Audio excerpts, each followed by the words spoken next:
शास्त्रों में वर्णित पौराणिक कथा के अनुसार बहुत समय पहले एक गांव में एक सेठ था।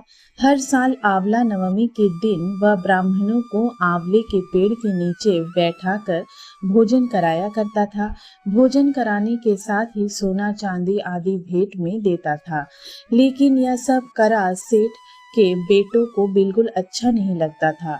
ऐसे में सेठ के बेटे इस बात पर अपने पिता से झगड़ा करते थे। इन सब चीजों से तंग आकर सेठ ने अपना घर छोड़ दिया और दूसरे गांव में जाकर बस गया। दूसरे गांव में बसने के बाद सेठ ने अपने जीवन यापन के लिए एक छोटी सी दुकान खोल ली। साथ ही सेठ ने अपनी उस दुकान के आगे एक आंवले का पेड़ लगाया।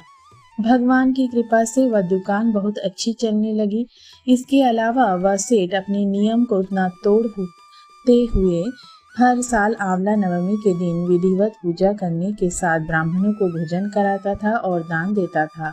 वहीं दूसरी ओर सेठ के बेटों का सारा व्यापार ठप हो गया।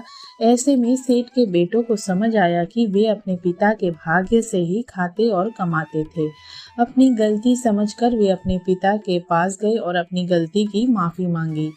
फिर पिता के कहने के बाद सेठ के पुत्रों ने भी आंवले के पेड़ की पूजा करनी शुरू की और दान दक्षिणा करने लगे। इसके प्रभाव से सेठ के बेटों के घर पहले की तरह खुशहाली छा गई और वे सभी फिर से मिलकर सुख समृद्धि के साथ रहने लगे। अक्षय नवमी या आंवला नवमी से जुड़ी एक और कथा मिलती है। इस कथा के अनुसार एक समय धन की देवी माँ लक्ष्मी पृथ्वी पर भ्रमण करने आई। उस समय उन्होंने पृथ्वी पर देखा कि सभी लोग भगवान शिव और श्रीहरि विष्णु की आराधना कर रहे हैं। यह देख उनके मन में भी दोनों देवताओं की पूजा करने का ख्याल आया। लक्ष्मी जी ने सोचा कि आखिर दोनों देवों की पूजा एक साथ कैसे की जाए। लक्ष्मी जी इस सोच विचार में मग्न हो गई।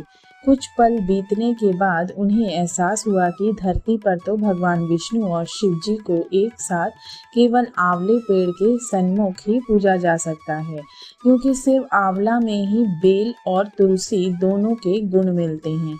इसके बाद लक्ष्मी जी ने आंवले के पेड़ के नीचे भगवान शिव और श्री हरि विष्णु की भावपूर्ण पूजा की। देवी लक्ष्मी की भक्ति देख श्री हरि और शिव जी प्रकट हो गए। इसके बाद माँ लक्ष्मी ने आंवला पेड़ के पास भोजन पकाया और दोनों देवों को भोजन कराया। ऐसा कहा जाता है कि तभी से हर साल कार्तिक माह के शुक्ल पक्ष की नवमी तिथि पर अक्षय नवमी मनाई जाती है। इस दिन भगवान विष्णु और देवों के देव महादेवों की पूजा करने से जीवन में सुख और शांति की प्राप्ति होती है। इसके साथ ही पूजा का दुगना फल मिलता है। आंवला नवमी के दिन आंवले के पेड़ की पूजा करने से सुख संपत्ति और आरोग्य की प्राप्ति होती है। साथ ही इस दिन किया जाने वाला जप तप और दान सभी पापों से मुक्ति दिलाता है।